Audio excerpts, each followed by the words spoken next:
Yes. So you actually hit the nail on the head. And the truth be told, I'm like, there's so many areas in that could either be seen as challenges or can be seen as opportunities. And I don't want to go deep diving into those. And as I said, you've written your notes around it. But the one area I want to talk about is that in the end, what are we going to do? Realistically speaking, this is not a philosophical question. I think the reality is it's our world, and we are the ones who are going to have to step up and take care of it. So that means that that mindset needs to be something that becomes a reality in everyone. You understand? And it must stop being a mindset that says, in order for me to do things, there's certain things need to align. Do you understand? Or certain things are aligned. We've been waiting for things to align for so many years. Do you understand? At the end of the day, it's going to depend on each and every one of us at this level to say, you know what, we are the ones who are being impacted. What are we going to do to sort ourselves out? And that starts within your own communities to build whatever pillars that will help you as a community, and not be a situation whereby we've got certain people that are helping the community and certain people that are just benefiting at the moment. Everyone needs to play a part. So mindsets need to change. I'm like, I'll give you one example. You look at a simple thing like corruption. Do you understand? Corruption, what people don't realize, the effect that corruption has. You understand? That, let's take, for example, Mkaya. I'll talk about our hometown, Butterworth, for example. You look at a town like Butterworth, whereby a lot of people are staying in the rural areas.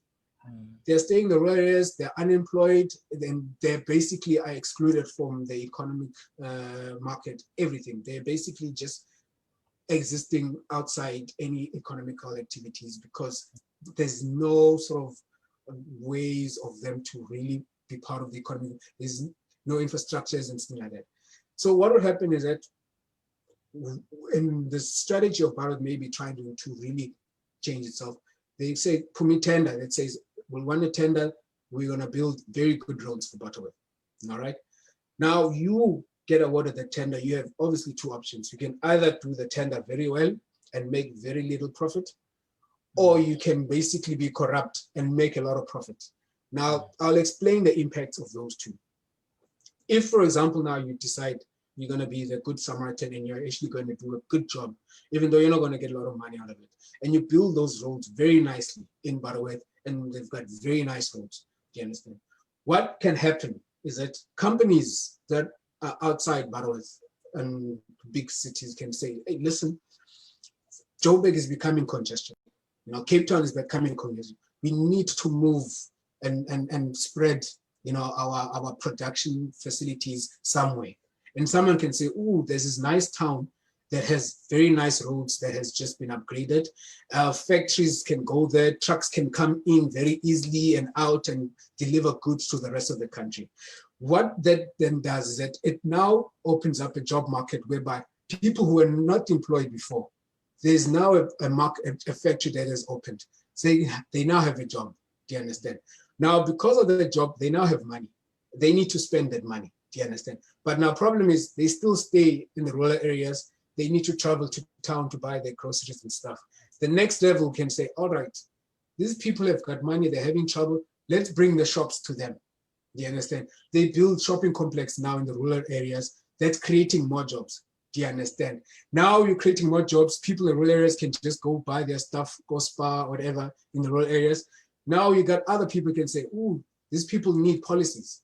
They need insurances. They need this stuff. Do you understand? So let's go and bring those offices there, and that's creating more jobs. And then eventually people are going to, hey, these people are going to need entertainment. Let's bring in restaurants. Let's bring in clubs. Let's bring in all of this stuff.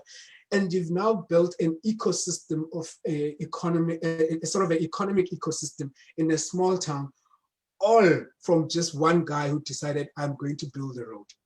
Now, when you do corruption and you decide you're going to not build a road, you have shut down all of that.